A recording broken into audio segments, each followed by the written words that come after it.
하나님 말씀은 요한복음 21장 1절에서 13절입니다. 신약 성경 요한복음 21장 1절에서 13절 말씀을 봉독해 드립니다. 그 후에 예수께서 디베랴 호수에서 또 제자들에게 자기를 나타내셨으니 나타내신 일은 이러하니라. 시몬 베드로와 디두모라 하는 도마와 갈릴리 가나 사람 나다나엘과 세베대의 아들들과 또 다른 제자 둘이 함께 있더니 시몬 베드로가 나는 물고기 잡으러 가노라 하니 그들이 우리도 함께 가겠다 하고 나가서 배에 올랐으나 그날 밤에 아무것도 잡지 못하였더니 날이 새어갈 때에 예수께서 바닷가에 서셨으나 제자들이 예수이신 줄 알지 못하는지라. 예수께서 이르시되 얘들아 너희에게 고기가 있느냐 대답하되 없나이다. 이르시되 그 물을 배 오른편에 던지라 그리하면 잡으리라 하시니 이에 던졌더니 물고기가 많아 그 물을 들 수 없더라. 예수께서 사랑하시는 그 제자가 베드로에게 이르되 주님이시라 하니 시몬 베드로가 벗고 있다가 주님이라 하는 말을 듣고 겉옷을 두른 후에 바다로 뛰어내리더라. 다른 제자들은 육지에서 거리가 불과 한 50칸쯤 되므로 작은 배를 타고 물고기 든 그물을 끌고 와서 육지에 올라보니 숯불이 있는데 그 위에 생선이 놓였고 떡도 있더라. 예수께서 이르시되 지금 잡은 생선을 좀 가져오라 하시니 시몬 베드로가 올라가서 그물을 육지에 끌어올리니 가득히 찬 큰 물고기가 153마리라. 이같이 많으나 그물이 찢어지지 아니하였더라. 예수께서 이르시되 와서 조반을 먹으라 하시니 제자들이 주님이신 줄 아는 고로 당신이 누구냐 감히 묻는 자가 없더라. 예수께서 가셔서 떡을 가져다가 그들에게 주시고 생선도 그와 같이 하시니라. 아멘.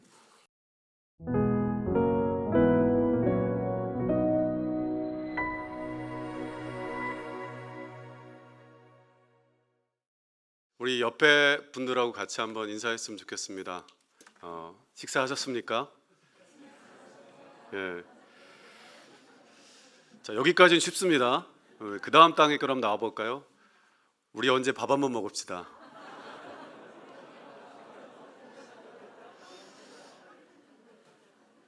이건 좀 어려워요. 그러니까 우리가 밥 먹자는 말은 참 아무에게나 쉽게 할 수 있는 이야기는 아닌 것 같습니다. 오늘은 우리에게 밥 먹자 하시는 예수님에 대해서 잠깐 이야기를 나눠보려고 합니다. 제가 중학교 다닐 때 좀 예수님 인격적으로 만나게 되었는데 성경 말씀을 통해서도 예수님을 만났지만 제게 크게 은혜를 주었던 동화책이 있습니다. 아낌없이 주는 나무입니다. 저는 참 이 책을 읽으면서 정말 많이 울었던 것 같아요. 왜냐하면 그 예수님 또 하나님의 사랑이 그 나무를 통해서 저에게 굉장히 크게 다가왔습니다. 여러분이 잘 아는 것처럼 이 이야기는 소년과 나무, 잘 보면 사과 나무였던 것 같습니다. 그래서 서로 친구가 되었고 시간이 지나면서 점점 그 아이가 자라면서 나무에 찾아오지 않고 올 때마다 무엇인가 나무에게 요구해서 나중에는 가지도 가져가고 나중에 밑둥도 다 잘 나가잖아요. 예, 그런 모습. 그 마지막에 장면이 이제 소년이 노인이 돼서 등장하고 그리고 그루터기에 앉아 있는 쉴 곳을 찾을 때 나무가 쉴 곳을 제공합니다. 저는 이게 하나님의 위로고 회복이라고 생각합니다. 그런데 이 이야기를 읽으면서 제 안에 또 하나 드는 생각, 특히 요즘 지나면서 드는 생각은 나의 신앙이 노인처럼 저 시간이 지나도 저 모습 그대로 있다면 과연 그것은 맞는 것인가? 진짜 하나님이 주는 위로인가? 이런 생각을 하게 되었습니다. 그러니까 이 이야기 속에서의 그 하나님의 마음은 복음의 그런 모습을 나타내지만 어떻게 보면 소년의 모습은 복음적이지 않을 수도 있겠구나. 그러니까 이야기는 반은 맞지만 반은 틀린 이야기일 수 있습니다. 아낌없이 주는 나무는 복음이지만 그렇지만 그 모습 속에 끊임없이 우리를 위해서 우리의 필요를 채우시는 하나님만을 기대하고 있는 우리를 보게 됩니다. 하지만 사실 성경에서 말하는 복음, 아까 우리 찬양했던 것처럼 천국은 사실은 하나님이 통치하시는 곳이 천국입니다. 거기에 뭔가 생명수가 있고 금과 은과 수많은 아름다운 것들이 있어서 천국이 아니라 하나님이 계셔서 하나님이 통치하셔서 천국인 줄로 믿습니다.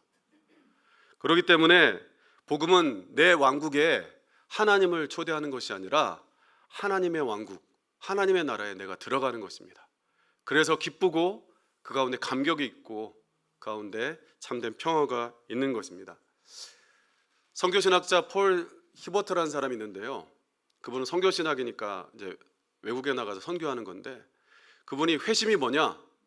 되게 단순하게 정의했습니다. 회심이란 세계관이 변하는 거다. 내 세상, 나 중심의 세계에서 하나님 중심의 세계로 바뀌는 겁니다. 그게 바로 세계관의 변화라고 이야기했습니다. 우린 주기도문을 외우죠. 주기도문을 외우는데 그 주기도문의 내용을 한마디로 요약하면 하늘에서 이루어진 그 하나님의 나라, 하나님의 통치가 이 땅에서도 이루어지게 하소서. 그게 주님이 우리에게 가르쳐준 기도입니다. 그래서 마태복음 6장 33절에서도 먼저 그의 나라와 의를 구하라. 그리하면 이 모든 것을 너에게 더하시리라. 그렇게 말씀하셨죠. 우리가 잘 알는 것처럼 그 앞부분 뭡니까? 무엇을 입을까, 무엇을 마실까, 무엇을 먹을까 염려하지 말라고 그랬잖아요. 하지만 사실은 우리가 무엇을 먹을까, 무엇을 입을까, 무엇을 마실까 때문에 우리는 오늘 이 자리에 앉아 있기도 합니다. 우리 대한예수교 장로에 우리 통합측에 있죠. 여러분 그거 아십니까? 우리가 통합측이라는 거 예장. 그러니까 우리가 교단이 그런 교단이라는 것을 알고 있지만 이 교단이라는 것은 항상 신학이 있는데 이 교단의 신학의 아버지가 누구냐면 존 칼빈입니다. 원래 그 프랑스 사람이니까 장깔뱅이라고 그러죠. 장깔뱅. 장깔뱅이라는 사람이 신앙이 뭐냐? 한마디로 정의했습니다. 예수 그리스도와 연합하는 것. 예수 그리스도와 연합하는 것. 이게 왜 예수 그리스도와 우리가 연합해야 되냐면 하나님께서 우리를 하나님의 형상대로 지었는데 하나님께서 하나님의 형상대로를 지었을 때는 하나님이 세상을 보면서 누리고 만끽하시는 것처럼 우리도 기쁘고 평화롭고 만끽하기를 원하셔서 우리를 하나님의 형상대로 만들었다는 것입니다. 그런데 죄로 말미암아서 우리가 하나님의 형상의 그 순기능을 잃어버리고 그렇게 헤매고 있기 때문에 참 하나님이시면서 참 인간이신 예수를 통해서 우리가 다시 하나님과 연합하는 것입니다. 그런데 여러분 하나님과 연합하는 것은 무엇이냐면 바로 하나님이 통치하시는 세상 가운데 우리가 들어가는 것입니다. 나의 통치 가운데 하나님을 초청하는 게 아닙니다. 이 단순한 방향성이 굉장히 중요한 것입니다. 여러분 그렇지만 우리는 죄인이기 때문에 우리는 여전히 우리에게 죄의 관성이 남아 있습니다. 나도 모르는 새 우리가 하나님을 향해 있지 않으면 나도 모르는 새 자꾸 내 왕국을 만들고 무엇을 먹을까, 무엇을 마실까, 무엇을 입을까 때문에 고통받게 될 수밖에 없죠. 오늘 우리가 읽었던 요한복음 21장에 나온 베드로도 우리와 같은 그런 사람이었습니다. 여러분 요한복음 20장에 보면 부활하신 예수님을 제자들이 만났습니다. 여러분 오매불망 어때요? 예수님 만나면 부활하신 예수님 만나면 우리 삶이 확 바뀔 것 같잖아요. 그런데 성경은 부활하신 예수님을 만났던 제자들도 그렇게 바뀌지 않았다고 이야기를 합니다. 예수님이 승천하실 때조차도 제자들은 예수님을 붙잡고 물어봅니다. 언제 이스라엘을 회복해 주실 것입니까? 먹는 문제, 입는 문제, 마시는 문제 언제 해결해 주실 것입니까? 그렇게 질문하는 것과 같습니다. 그런 고민을 갖고 지금 있는 것입니다. 오늘 본문에 보면 디베레 바다가 나오는데 디베레 바다라는 말은 갈릴리 바다의 다른 이름입니다. 황제 티베리우스에 의해서 이름을 따왔는데요. 여러분 갈릴리 우리가 사실은 호수죠. 육지 가운데 있으니까 호수인데 왜 이스라엘 사람들이 바다라고 부르냐면 그 규모를 보면 바다라고 부를만 합니다. 왜냐하면 남북으로 21km, 동서로 11km, 그 다음에 둘레가 53km 그렇게 되고요. 수심이 가장 깊은 곳이 43m입니다. 그리고 평균 깊이가 26m예요. 산악지형이 있기 때문에 굉장히 깊습니다. 그러니까 여기서는 진짜로 파도도 치고 그러니까 바다 같은 겁니다. 그런데 여러분, 이 갈릴리 바다가 어떤 곳입니까? 바로 예수님과 제자들이 처음 만났던 곳입니다. 여러분, 처음에 예수님과 제자들이 왜 만났습니까? 물고기 잡는 어부들인데 물고기를 못 잡은 거예요. 얼마나 낙담합니까? 그때 예수님께서 물고기를 잡게 해주죠. 기적 같은 일로. 그리고 나서 사람 낚는 어부가 되라 하고 모든 것을 버려두고 떠나왔죠. 그런데 오늘 우리가 다시 제자들이 원래 모습으로 돌아간 걸 볼 수 있습니다. 다시 갈릴리 바다로 돌아갔어요. 아까 말씀드렸지만 성령을 받기까지 사실은 제자들은 여전히 갈등하고 고민하는 존재들이었습니다. 부활하신 예수님을 만났지만 그들은 자기들의 상처, 죄책감 때문에 예수님과 오랫동안 함께 할 수 없었고, 그래서 다시 자기들이 살고 있던 곳, 자기가 밥 벌어 먹던 곳에 돌아왔습니다. 여러분, 어부입니다. 이 사람들은 물고기 잡는 걸 천직으로 하고 있죠. 그러니까 누구보다 잘 알고 있습니다. 굉장히 물고기 잡기에 좋은 시간에 나갔습니다. 옛날부터 이스라엘 사람들, 특별히 갈릴리 주변인 사람들은 새벽에 한밤중에 물고기를 잡으러 나갑니다. 낮 동안에는 수온이 올라가서 물고기들이 물 깊은 곳으로 내려갔다가 수온이 조금 서늘해질 때 물 위로 올라오는 게 갈릴리 그 바다에 사는 물고기들의 특징이랍니다. 그러니까 한밤중에 물고기 잡으러 가는 게 맞죠. 또 여러분, 그 시간에 잡고 아침에 잡아서 새벽 시장에 나가야 당시에는 보관하기 쉽지 않으니까 굉장히 좋은 타이밍에 나갔죠. 근데 결과는 어땠습니까? 물고기를 못 잡았죠. 그때 바로 짜잔 하면서 우리가 잘 아는 것처럼 예수님이 다시 등장합니다. 그러니까 누가복음 5장에서 예수님과 제자들이 처음 대면했을 것 같은 똑같은 장면을 다시 만나게 되는 거죠. 근데 어떻게 보면 신앙은 이런 어떤 예수님과 우리 사이에 밀당 같아요. 주거니 받거니. 그러니까 우리가 한번 그런 시간을 겪고 나면 그렇게 하지 않아야 되고, 또 신앙이 단계가 넘으면 다시 옛으로 돌아가지 않아야 되는데 우리의 모습은 계속해서 왔다 갔다 하는 모습입니다. 그렇게 밤새도록 허탕을 치다가 예수님의 말씀을 통해서 기적같이 물고기를 잡았습니다. 그런데 굉장히 그 예수님과 그 배 사이가 떨어져 있었기 때문에 바로 알아볼 수 없었습니다. 그런데 여기서 사랑하시는 제자라고 등장하는 사람은 사실은 요한인데, 요한은 바로 알아봤습니다. 주님이시라 그렇게 말을 했죠. 그 말에 베드로는 무엇이 먼저 반응했습니까? 몸이 먼저 반응했죠. 이제 물고기 잡느라 옷을 벗고 있었는데 옷을 여미고 바로 바다로 뛰어들었습니다. 여러분, 물고기 잡으러 가자고 했던 사람이 누굽니까? 베드로였어요. 정말로 물고기 잡으러 가자고 하는 게 베드로였다면, 물고기가 많이 잡혔으면 그 물고기를 잡아가지고 이 바닷가까지 가져오는 게 원래 어부의 일이 돼야 되는데, 베드로는 자기가 먼저 가져라고 해놓고 주님이시란 말에 뛰어들어서 지금 예수님을 향해 헤엄쳐 가는 겁니다. 여러분, 성경에 보면 50간이라고 그랬는데 그 거리가 원문을 찾아보면 90m 정도 된다는 거예요. 90m. 여러분, 옷을 입고 90m를 헤엄친다? 새벽 그 차가운 물에서 만만치 않은 일입니다. 근데 무엇이 베드로를 헤엄치게 했습니까? 예수님 보고 싶은 거죠. 이 예수님을 보고 싶은 마음과 또 하나가 뭐가 있냐면, 옷을 여미고 들어갔다는 것은, 이 말씀을 묵상하면서 제가 느끼는 건 뭐냐면, 예수님과 사이에서 느끼는 베드로의 거리감입니다. 뭔가 자기가 예수님 앞에 죄를 짓고 나서 더 다가갈 수 없는 그런 모습이 있죠. 성경 말씀에 보면 12절에 보면 지금 주님을 만났는데 다 주님인 걸 알아보는데 다들 아무 말도 안 하는 거예요. 그 장면은 뭐냐면 주님과 제자들 사이에 어떤 서먹서먹함, 전과는 다른 그런 부분이 있다는 겁니다. 여러분, 몇몇 정신과 의사들은 베드로가 PTSD, 외상 후 스트레스 장애를 앓고 있었을 것이라고 이야기합니다. 사실 우리가 읽고 있는 요한복음 21장은요, 예수님이 베드로가 예수님을 부인한 다음에 사실은 몇 주 지나지 않은 상황이에요. 예수님 죽은 걸 본 게 몇 주 지나지 않은 상황입니다. 근데 그 상처가 그렇게 쉽게 아물까요?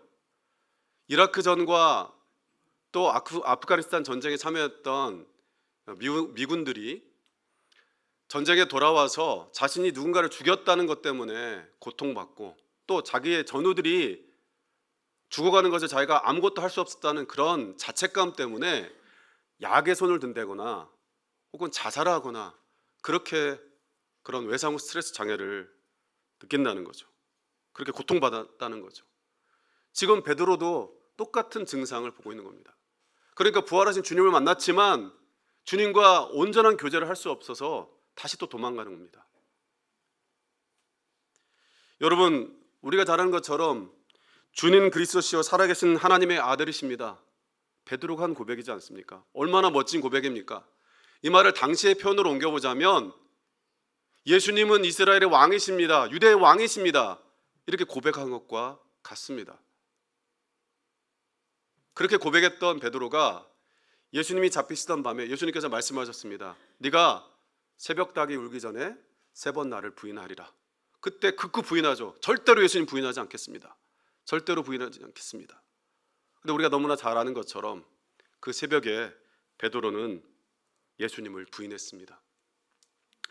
여러분, 이스라엘 예루살렘의 봄은 굉장히 춥습니다.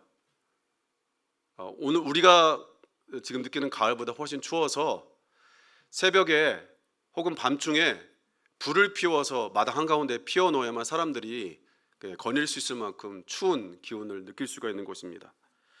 여러분, 우리가 잘 아는 것처럼 예수님께서 잡히시는 밤에도 마당에 사람들은 불을 피워놨고 저 다른 곳에서 예수님은 고문을 받고 있었습니다.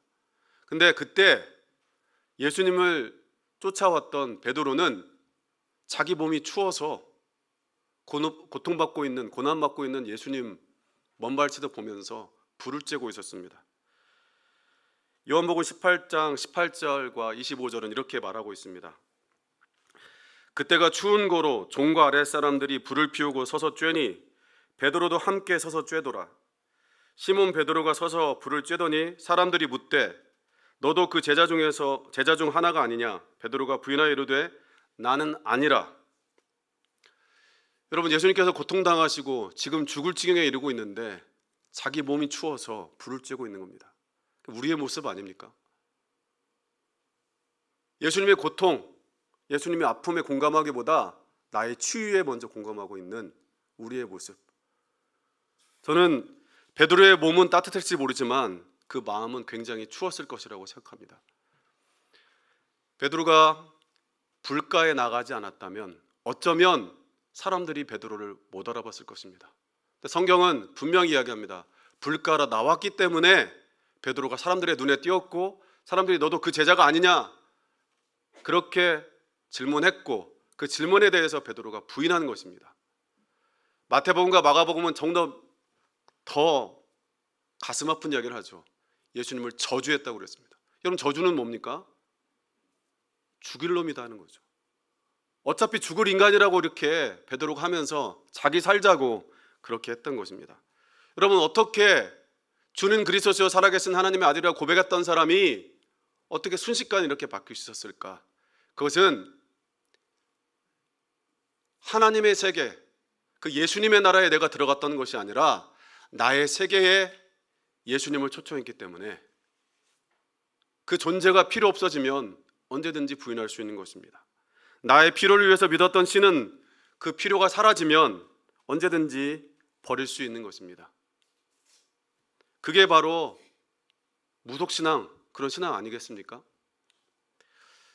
누가복음 22장 61절부터 62절에 이렇게 나와 있습니다. 주께서 돌이켜 베드로를 보시니 베드로가 주의 말씀 곧 오늘 닭 울기 전에 내가 3번 나를 부인하리라 하심이 생각나서 밖에 나가서 심히 통곡하니라.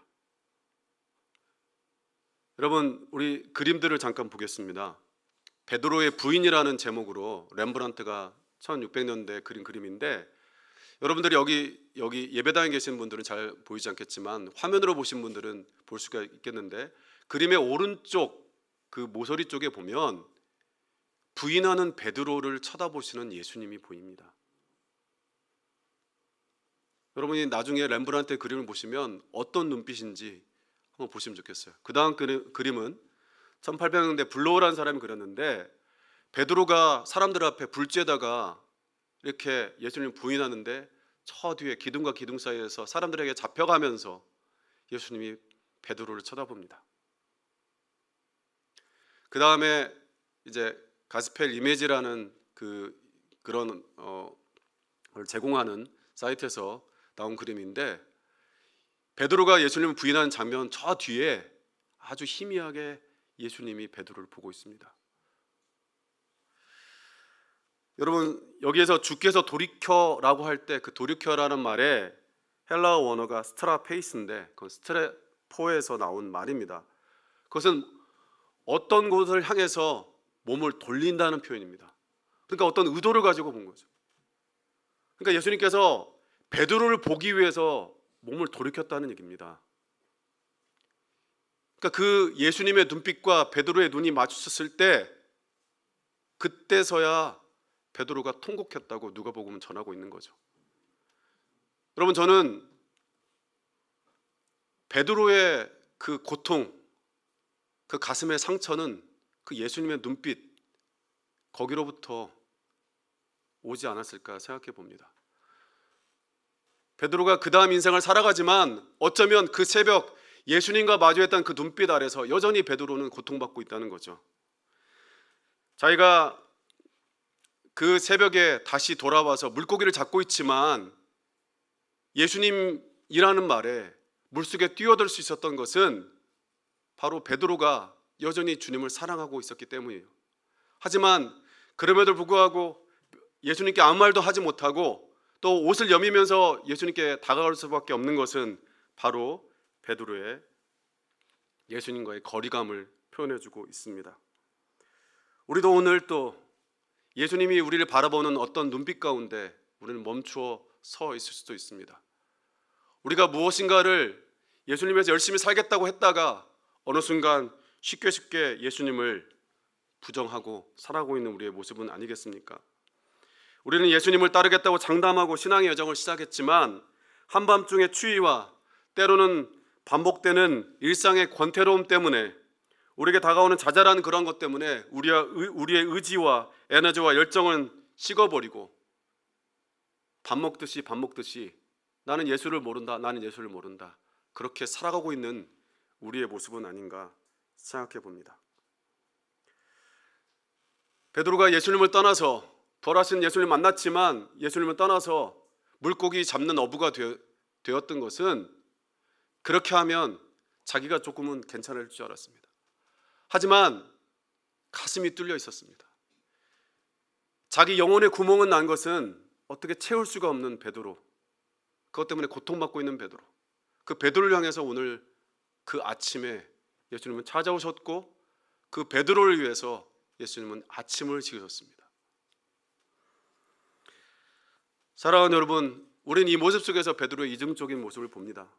예수님을 사랑하면서 동시에 예수님을 부정했던 자신의 모습으로 인해서 고통받고 있는 예수님의 모습, 보고 싶으면서도 볼 수 없는 그 예수님을 향한 베드로의 모습, 그 모습이 우리의 모습이 아닐까 생각해 봅니다. 바닷가에 예수님이 계셨습니다. 그냥 계셨던 것이 아니라 제자들을 위해서 이른 아침부터 아침밥을 지어 놓으셨습니다. 새벽까지 일했지만 아무것도 잡지 못하고 있었던 제자들을 위해서 예수님께서는 아침 식사를 준비해 놓으셨습니다. 성경에 보면 제자들과 만나기 전에 이미 숯불이 있었고 거기에 생선과 빵이 있었다고 그랬습니다. 그건 무슨 얘기입니까? 바로 이스라엘 사람들이 먹는 아침이죠. 그것을 준비해 주셨습니다. 여러분, 우리 예수님께서는 우리의 잘못을 너 왜 그랬어?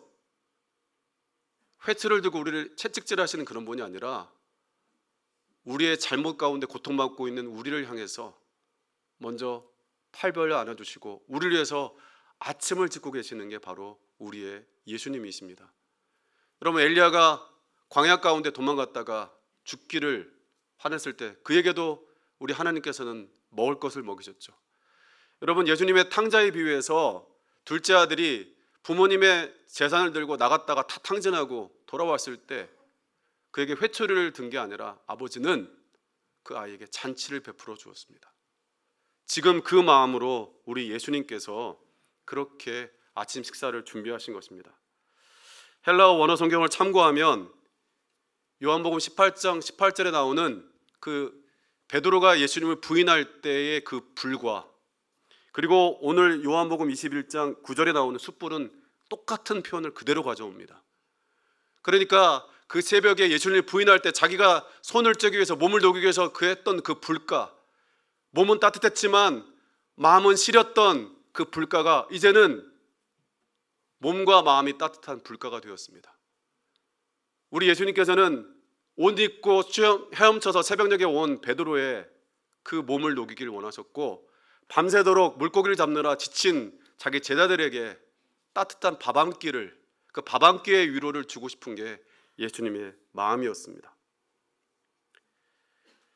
우리가 잘 아는 것처럼 부활하신 예수님을 만났다고 제자들은 바로 바뀌지 않았습니다. 우리의 인생이 그렇게 쉽게 바뀌지 않습니다. 우리의 죄의 관성, 우리가 살아왔던 습관들, 그래서 예수님은 오늘 또 우리를 위해서 아침밥을 짓고 계시고 오늘 또 먹이고 계시는 거죠. 그런 베드로를 예수님은 책망하지 않으셨습니다. 다시 찾아오셨고 배고픈 그들을 위해 손수 아침밥을 차리셨습니다. 그리고 제자들에게 말씀하십니다. 얘들아, 배고프지? 밥 먹자. 그게 우리 예수님의 마음입니다. 어쩌면 우리 안에 베드로처럼, 다른 제자들처럼 예수님을 멀리 떠났다가 또 한때는 열심이었지만 그 열심을 잃어버린, 또 인생 여러 가지 문제 앞에서 절망하고 있는 그런 사람들이 있을 수 있습니다. 그래서 오늘 이 자리에 나와서 말씀을 듣고 예배를 드리고 있지만 마치 예수님을 부인했던 베드로가 아침에 쬐었던 불처럼 말씀이 귓가에 또 입가에는 다가오지만 내 마음을 녹이지 못하고 있는 우리네 인생이 아닙니까? 그런 우리를 향해서 우리 예수님은 우리를 책망하지 않으시고 다시 찾아오셔서 얘들아 밥 먹자, 병호가 밥 먹자, 그렇게 우리에게 밥을 먹이시는 분입니다. 이 마음을 저는 이 시가 굉장히 잘 표현했다고 생각합니다. 우리 나이덕 시인의 그를 위하여라는 시가 있습니다. 제가 읽어드리겠습니다. 사랑하는 이를 위하여 제일 하고 싶은 일은 그가 먹는 밥을 짓는 일입니다. 그를 위하여 한 소금 가슴 부풀어 오르는 일입니다. 쌀알처럼 깔깔했던 나의 마음도 그에게로 가서 살이 될 수 있다면 밥을 짓는 동안 뜸들이듯 기다리며 익어가지요. 이 마음이 예수님의 마음이 아니었을까요? 저는 우리가 부모가 되고 아비가 되어서 아이들의 밥 지어주고 아이들이 밥 먹는 모습 보면서 부모가 행복해하는 것처럼 그 기쁨이 우리 예수님께 있었다고 믿습니다.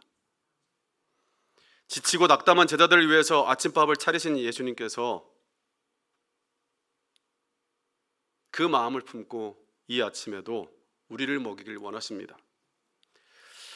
여러분 요한복음 21장에 보면 예수님께서는 베드로를 그냥 먹이고 또 제자들을 먹이는 데서 그치지 않고 그 다음 단계로 나아가길 원합니다. 그러니까 위로라는 게 아까 그루터기에 아낌없이 주는 나무에 그루터기에 앉아있는 노인처럼 그걸로 위로가 끝나는 게 아니라 그 다음 단계 위로까지 예수님은 나아가길 원하십니다. 그러니까 예수님 여기 성경 말씀 잘 읽어보면 정말 예수님이 좋으신 분, 사랑의 아버지라는 게 뭐냐면 밥 먹기 전에 네가 나를 사랑하느냐 물었으면 베드로 밥 못 먹었을 거예요. 다 성경 뭐라면 조밥 먹은 후에 먹여놓고 그 다음에 이제 불러다 놓는 거죠. 불러다 놓고 예수님 우리 잘하는 얘기 하지 않습니까? 그때 예수님이 베드로 부를 때 베드로라고 부르지 않습니다. 여러분, 베드로는요, 예수님을 믿고 나서 예수님께서 붙여준 이름입니다. 반석이라는 이름이죠. 원래 베드로 이름은 뭡니까? 시몬입니다. 그러니까 제가 이병옥 목사인데 목사라고 저를 부르지 않으시고 병호가라고 부르시는 겁니다. 장로, 권사 뭐 이런 호칭 떼고 우리의 이름을 부르시면서 병호가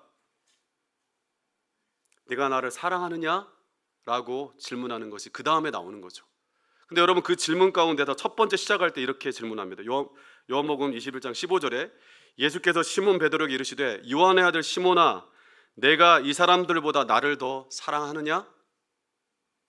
근데 여러분, 이게 이 사람들을 보다라는 말은 원어 성경을 따라가 보면 번역이 다르게도 될 수가 있습니다. 사실은 이 사람들을 보다라는 표현은 대명사예요. 대명사라는 건 어떤 명사를 받는 거거든요. 복수형 대명사인데, 그래서 신학자들에 따라서는 이 사람들 보다, 이 말보다는 이것들 보다라고 옮길 수도 있다는 겁니다.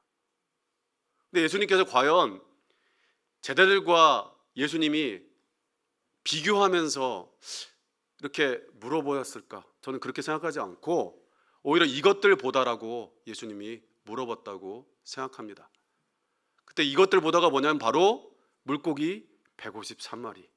성경에서는 물고기를 많이 잡았다고 그랬어요. 어부니까 지금 물고기를 잡은 것이 그들의 성공이지 않습니까? 지금 성공을 맛봤습니다. 그런 베드로를 향해서 질문하는 겁니다. 너의 성공과 네가 오늘 아침에 거둬들인 그 153마리의 물고기보다 네가 나를 더 사랑하느냐? 그렇게 우리 주님께서 질문하고 있는 겁니다. 근데 베드로가 이미 몸으로 말하고 있지 않습니까? 그래서 베드로가 대답합니다.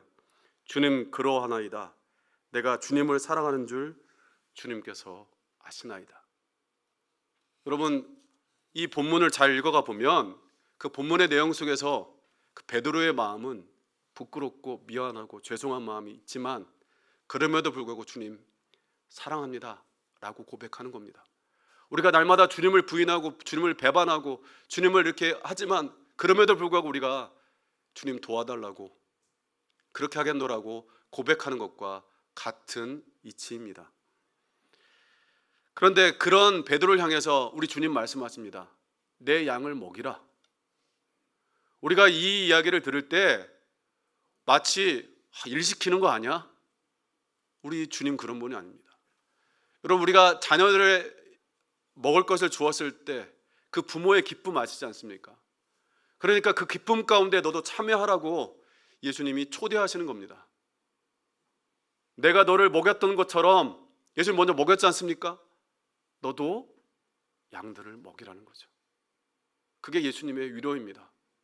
그러니까 네가 전에 살던 방식으로 너 먹기 위해서 너 먹을 것만 찾는 게 아니라 이제 내가 너를 먹였던 것처럼 그렇게 너도 다른 사람을 질책하고 판단하는 것이 아니라 그들을 위로하고 안아주고 그들에게 하나님의 통치의 모습을 보여주라는 거죠. 그게 오늘 예수님께서 베드로를 통해서 우리에게 해주시는 말씀입니다. 얘들아, 밥 먹자 말씀하신 그 예수님께서 그 다음 말씀하십니다. 너희도 그렇게 다른 사람들을 먹이렴. 사랑하는 여러분, 우리가 이번 주를 살아갈 때, 아니 우리가 평생을 살아가면서 우리는 예수님께 얻어먹고 사는 존재들입니다. 그래야 우리가 자녀된 삶을 살 수 있죠. 그렇게 먹는 데서 그치지 않고 우리도 예수님이 그랬던 것처럼 세상에 나가서 누군가에게 우리 같이 밥 먹자, 그렇게 누군가의 아픔과 누군가의 고통과 누군가의 그런 상황들을 어루만질 수 있는 그런 우리가 되기를 주님의 이름으로 축원합니다. 기도하겠습니다. 얘들아, 밥 먹자. 내가 너를 먹인 것처럼 너도 다른 사람들을 먹이렴. 그렇게 우리를 초대하시고 그 높은 길로 우리를 이끄시는 예수님, 우리가 그 말씀을 따라가길 소망합니다. 우리가 예수님을 부인하고 부정하는 것, 그걸로 인해서 우리에게 고통이 있지만, 우리에게 아픔이 있지만 그곳에 머물러 있지 않고 다시 한번 한 걸음 더 나아가기를 소망합니다. 주님, 저희를 도와주시옵소서. 얘들아 밥 먹자. 우리도 누군가에게 그 말을 하고 그렇게 먹일 수 있는 그러한 사람들 되게 도와주시옵소서. 내 왕국에 예수님을 초대하는 것이 아니라 하나님의 왕국, 그 천국에 우리도 초대받아 다른 사람을 초대할 수 있는 그런 존재들 되게 주님 축복하여 주시옵소서. 이 모든 말씀 예수님의 이름으로 기도드립니다. 아멘.